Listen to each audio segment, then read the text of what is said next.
Olá, segunda-feira, 19 de agosto. No Nesp Notícias de hoje, vamos falar de mídias alternativas. Jovens utilizam novas mídias para divulgar informações. O programa investe na descoberta de novos talentos no esporte.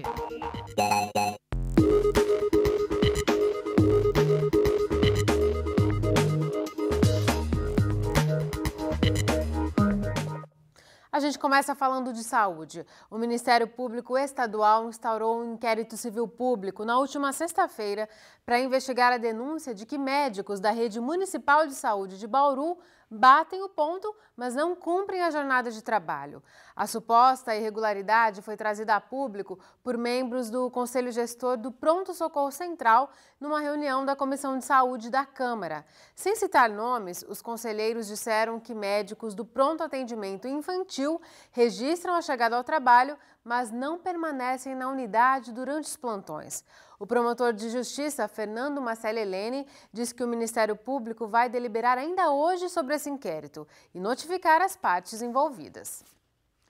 Desde junho, quando milhares de jovens brasileiros saíram às ruas para protestar, um fenômeno tem chamado a atenção: a divulgação de informações por mídias alternativas. O Nesp Notícias acompanhou o trabalho de pessoas que participam dessa cobertura colaborativa e ouviu estudiosos de comunicação. O objetivo é entender como a disseminação de fotos, textos e vídeos em tempo real ajuda o cidadão a se informar. São cerca de 7 horas da noite na Praça Rui Barbosa, em Bauru. Esta é a concentração de mais um protesto do movimento Bauru Acordou. Vem pra rua, meu! Desde junho, os jovens caminham pelas ruas com uma série de reivindicações. Do meio dessas passeatas, ganhou evidência um novo jeito de compartilhar informações.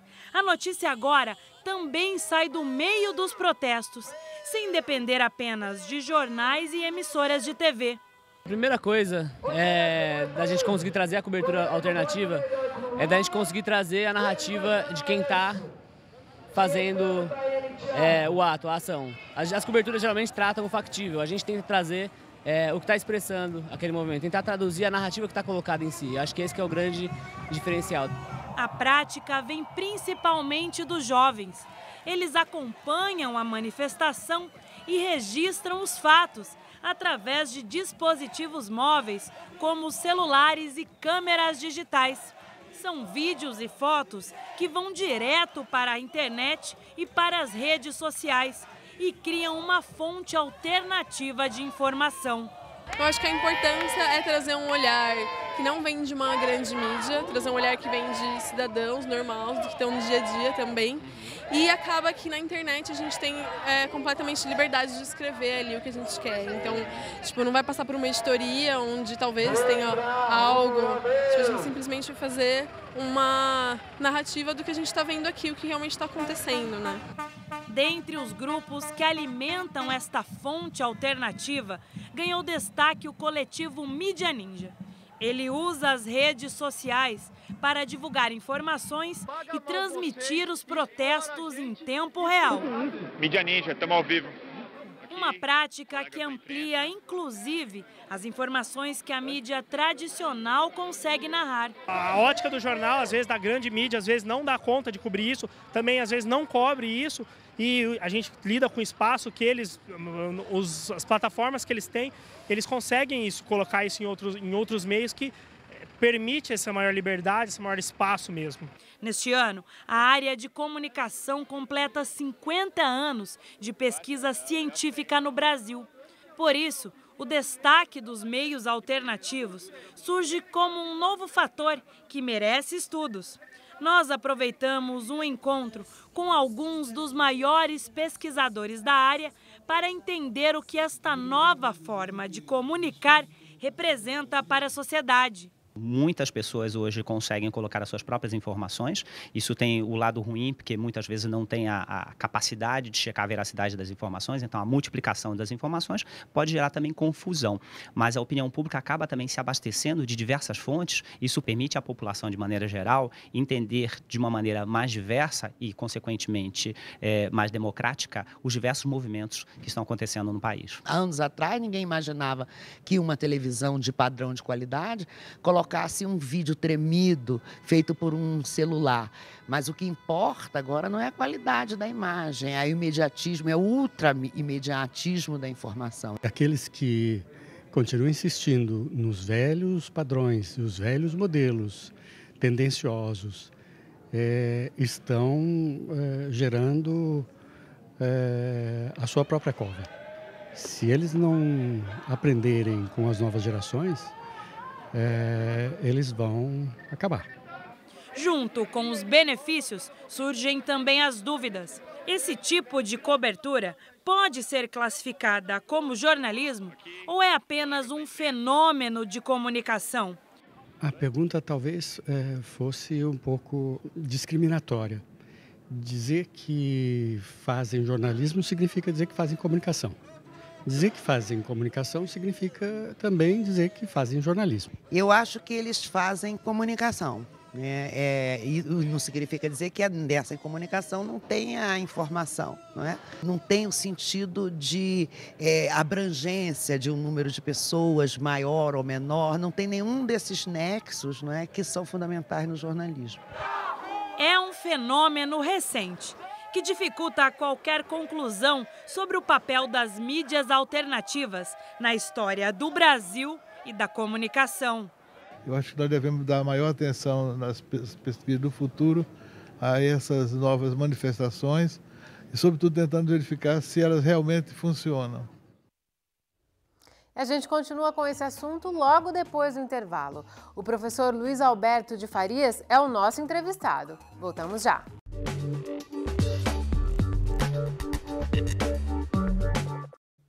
O Nesp Notícias volta a falar sobre esse fenômeno recente da comunicação, que é a utilização da internet e dos dispositivos móveis para a cobertura de fatos jornalísticos. A repórter Catiúcia Reis conversou com o professor de comunicação da USP, Luiz Alberto de Farias. Estou aqui com o professor Luiz Alberto de Farias, ele é professor do curso de Relações Públicas e tem a pesquisa na área de opinião pública.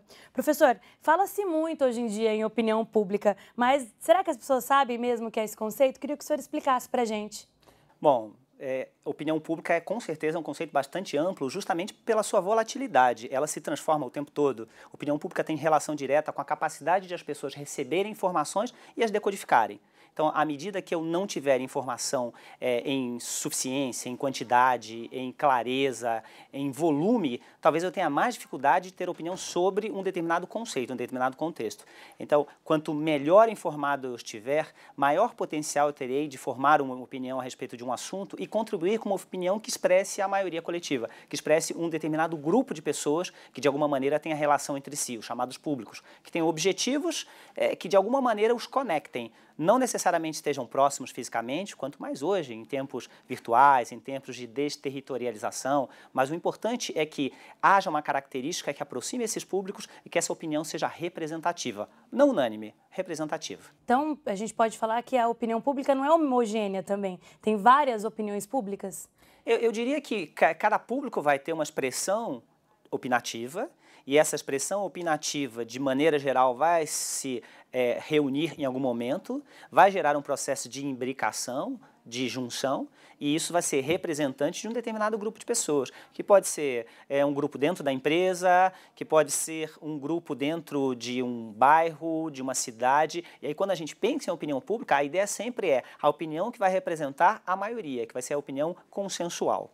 E, professor, a gente sempre quando vem o conceito de opinião pública está muito relacionada à mídia, à grande mídia. Pensando nisso, como a mídia influencia a opinião pública? Há alguns autores que brincam dizendo que, em lugar de determinar o que a gente pensa, a mídia determina sobre o que a gente pensa, o que já é uma influência muito grande.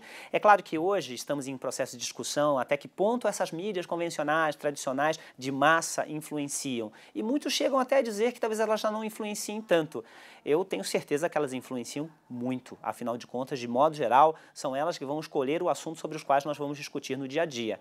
E, de alguma maneira, vão também nos subsidiar de informações sobre aquele assunto. Então, não dá para a gente entender de economia, de política, de segurança, não dá para entender de tudo. Então, a gente precisa da orientação dessas lideranças, que, claro, também estão em xeque justamente pela capacidade que todos nós temos hoje de sermos nós próprios sujeitos mídia. Então, eu posso ter o meu blog, o meu Twitter, eu posso ter o meu próprio canal no YouTube, ou seja, talvez eu não tenha aquela função jornalística que se pressupunha, talvez eu não tenha o trato da notícia, talvez eu não tenha, inclusive, a capacidade de reunir as informações necessárias, mas talvez eu possa influenciar um determinado grupo. Então, sim, a grande mídia, justamente pela sua capacidade de organização e de acesso, com certeza ela ainda tem uma influência muito grande sobre a formação.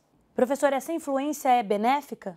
Eu acho que não existe influência benéfica ou maléfica. É claro que todas as pessoas, todas as organizações, de alguma maneira, querem influenciar. E a palavra influência em si pode ser absolutamente discutível.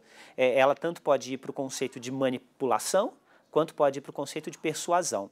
É lógico que todos nós, porque não somos santos, queremos de alguma maneira que as pessoas sigam aquilo que nós queremos que elas sigam, seja no âmbito pessoal, institucional, organizacional, político, o tempo todo. Então nós queremos que os nossos filhos, que os nossos pares, que os nossos chefes e subalternos, que todas as pessoas de alguma maneira sigam. As representações democráticas permitem com que nós participemos disso a partir de voto, a partir de discussão, a partir de deliberações coletivas. Então eu acho que sim, é necessário que haja mídia e que a mídia, inclusive, não seja unissônica, ao contrário, que ela tenha por percepções, para que nós próprios decodifiquemos essas informações e possamos gerar a nossa própria opinião, levando em consideração que é claro que pessoas que realmente não têm uma base informativa, uma base cultural, talvez tenham um pouco mais de dificuldade de entender aquilo que a grande mídia está dizendo. A gente fala sempre desse lado, né, de influência da mídia na opinião pública. Agora eu queria que o senhor comentasse sobre uma afirmação. Se a opinião pública é uma opinião que realmente é publicada hoje pelos grandes veículos e pequenos. Eu diria que há momentos em que os veículos tentam, de alguma maneira, e isso é natural, existem várias teorias a respeito disso, de que eles, logicamente, vão escolher aquilo que, para eles, parece ser mais interessante, ou talvez até mais positivo do ponto de vista de objetivos, né? Mas é claro que, quando nós recebemos ondas opinativas, os veículos não podem calar-se a isso. Então, eu acho que existem vários exemplos de situações nas quais os veículos, talvez, a priori, não quisessem tocar no assunto, mas foram levados por essa grande onda, por essa grande e gigantesca onda opinativa, que hoje também é, de alguma maneira, superdimensionada, se transforma em algumas situações, talvez até em tsunamis, quando nós encontramos, por exemplo, movimentos populares que eles próprios se acercam da capacidade de mediatização, de tornar público, de transformar essas informações, ou de fazer com que essas informações cheguem aos veículos formais e informais. Pensando nessa questão dos movimentos populares, que nos últimos meses aí ocuparam as ruas em todo o país, a gente assiste dentro desses movimentos a um fenômeno de cobertura jornalística colaborativa, que os jovens chamam de cobertura em rede. Eu queria saber, na opinião do senhor, se isso consegue afetar e influenciar a opinião pública. É muito interessante porque eu acho que esses movimentos são sensacionais, são encantadores, mas ao mesmo tempo são muito discutíveis do ponto de vista jornalístico, porque afinal de contas eles são uma espécie de mescla, né? Uma espécie de movimentos baseados em conceitos jornalísticos, então eles trazem muito da questão da imagem, que fortalece bastante o discurso, trazem a paixão do rádio, eles trazem até a capacidade de você fazer uma flash mob. Então você mobiliza as pessoas em torno de um assunto e essa mobilização gera um novo assunto, gera a formação de opinião a respeito dela. Então, ao mesmo tempo que eu acho que é encantador e eu acho que de alguma maneira é provocativa, porque você tira o poder da imprensa tradicional de apenas ela dizer a verdade, porque afinal de contas, eu com o meu celular posso transmitir em tempo real, de onde quer que seja, aquilo que a mim me pareça ser o enfoque necessário. Então eu já vi movimentos nos quais as pessoas andavam com uma bicicleta e uma câmera conectada por Wi-Fi, passando em tempo real aquela passeata, aquela movimentação. Então você pensa, meu Deus, é muito criativo, é sensacional, mas tem, logicamente, o lado passional, que em algumas situações, os veículos de comunicação de massa tradicionais têm talvez o lado excessivamente racional. Então, eu acho que é importante a pessoa, para se sentir mais confortável na formação da sua opinião, talvez ter acesso a tudo. Eu acho que a democratização do acesso, ouvir a todos os lados, mas sempre de uma maneira muito crítica, imaginando que as grandes corporações jornalísticas têm interesses muito claros em torno de si e que também, muitas vezes, as pessoas têm interesses muito claros em torno de si e vão fazer um recorte daquilo. Então, é complicado quando, de alguma maneira, se tenta transmitir essas informações de informação comunitária, como se isso fosse um documentário, como se fosse uma plena e absoluta representação da realidade, quando, na verdade, muitas vezes pode ser apenas um determinado enquadramento que é dado para aquela realidade. Agora a gente muda de assunto e fala do tempo. O fim de semana foi gelado, mas esta semana promete esquentar. A meteorologista Zildene Pedrosa tem as informações.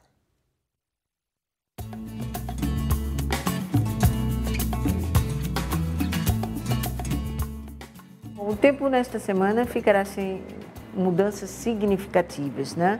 A gente não tem nenhuma massa de ar mais frio, não tem nenhuma entrada de frente fria, né, trazendo chuva. Então o tempo vai ficar seco, né, com predomínio de sol, e as temperaturas naturalmente vão se elevando, né? Normalmente a característica já da estação do inverno é de menor índice, né, de chuva, né? Principalmente no mês de agosto, que é o mês mais seco. E quando ele se aproxima mais da próxima estação, ou seja, a estação da primavera, a gente pode ter até alguns eventos, né, como essas entradas dessas massas das frentes frias, né, que trouxeram essas massas de ar frio. Mas, normalmente, é um mês seco, não é esperado as frentes frias.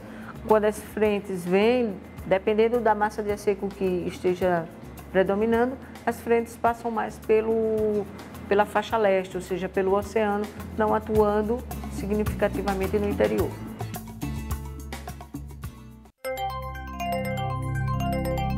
A semana começou com sol em todo o estado de São Paulo. As temperaturas continuam a subir aos poucos e não há previsão de chuva até o fim de semana. Em Bauru, o tempo permanece estável e com umidade do ar baixa. Agora a umidade é de apenas 37%. Praticamente não venta neste momento. A máxima hoje foi de 26 graus. É a mesma prevista para amanhã aqui em Bauru. Em Piratininga e em Agudos, os termômetros podem bater em 28 graus.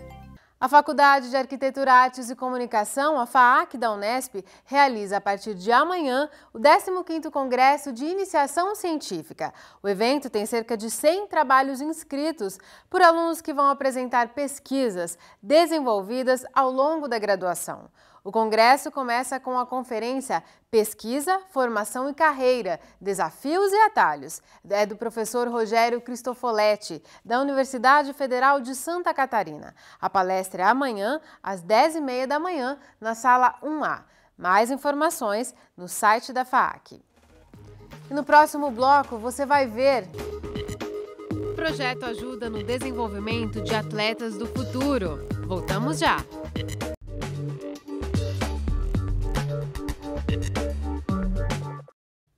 Uma dica agora para você que quer fazer um curso técnico. A Secretaria do Bem-Estar Social e o Senai estão com vagas abertas para 5 cursos. Eletricista de automóveis, eletricista predial, pintor de automóveis, frentista e operador de empilhadeira. As inscrições devem ser feitas até a próxima sexta-feira na sede da Secretaria do Bem-Estar Social, que fica na quadra 1 da Avenida Alfredo Maia.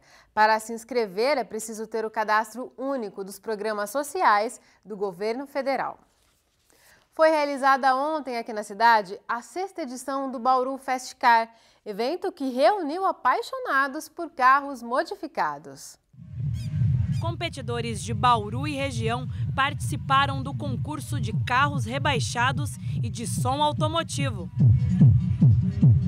Mais de 1.000 carros passaram pelo estádio distrital Edmundo Kolbe. A avaliação dos carros rebaixados leva em conta a altura da suspensão até o chão. A competição tem grande destaque, pois vale classificação para disputas nacionais e internacionais. O assunto agora é esporte. A equipe de judô do SESI em Bauru já coleciona mais de 120 medalhas em campeonatos oficiais só neste ano. São resultados do programa Atleta do Futuro, que há 3 anos investe na descoberta de novos talentos do tatame. Rola e corre, rola e corre de novo. Ao cair e levantar, eles aprendem a lutar judô. Rola, continua correndo.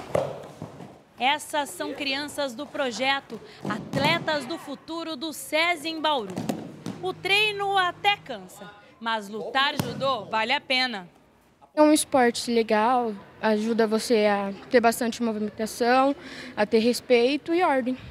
E é assim, treinando, que esses pequenos passam quase 8 horas da semana. Neste programa, eles aprendem os fundamentos do esporte. Em todo o país, o projeto tem mais de 2 décadas. Aqui, já são mais de 3 anos formando novos atletas. A gente faz o treinamento de base aqui, né? Eu espero que um dia eles cheguem lá, né? A gente faz esse trabalho voltado, como o nome do projeto já diz, Atleta do Futuro, né? A gente espera que um dia de todos eles aí, pelo menos saia algum atleta aí bom, que possa representar o nosso país, nossa cidade. Quem se destaca entre os pequenos pode treinar com os grandes, já que há cerca de 2 anos o SESI aqui de Bauru mantém uma equipe de alto rendimento no judô. Só neste ano, os 32 atletas já conquistaram mais de 120 medalhas em campeonatos nacionais e internacionais. São esportistas com mais de 13 anos. Os treinos são intensos. A ideia é formar atletas que cheguem até as Olimpíadas. Tantos atletas têm que gostar muito, têm que viver, têm que respirar, têm que dormir, acordar judô.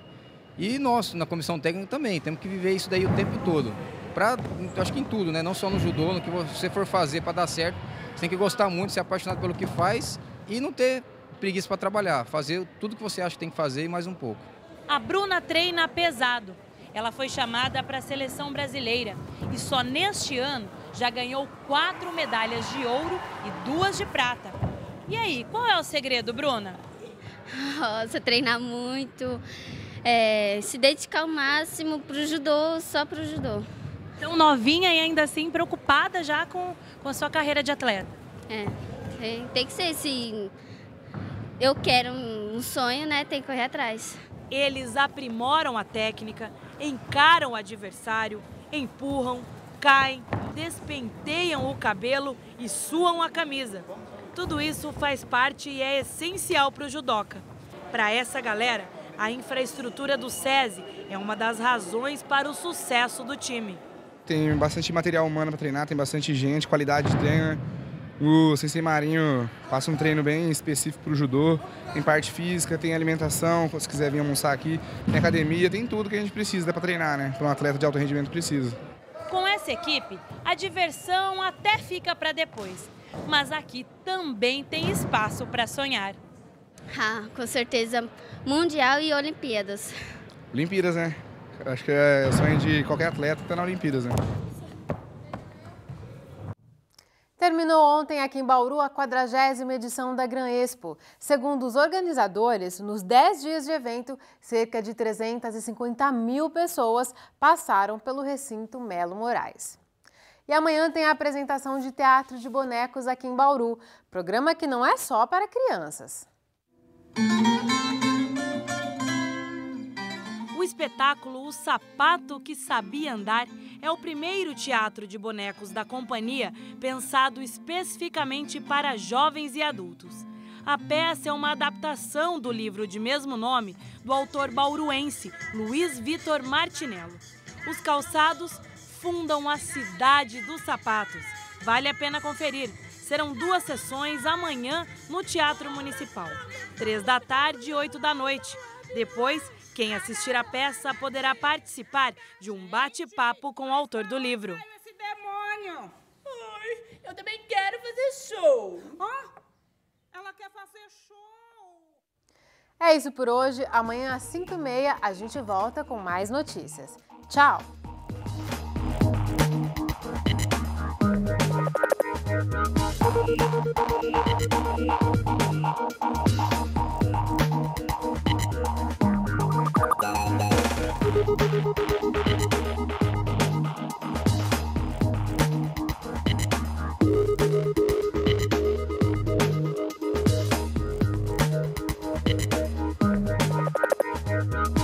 Thank you.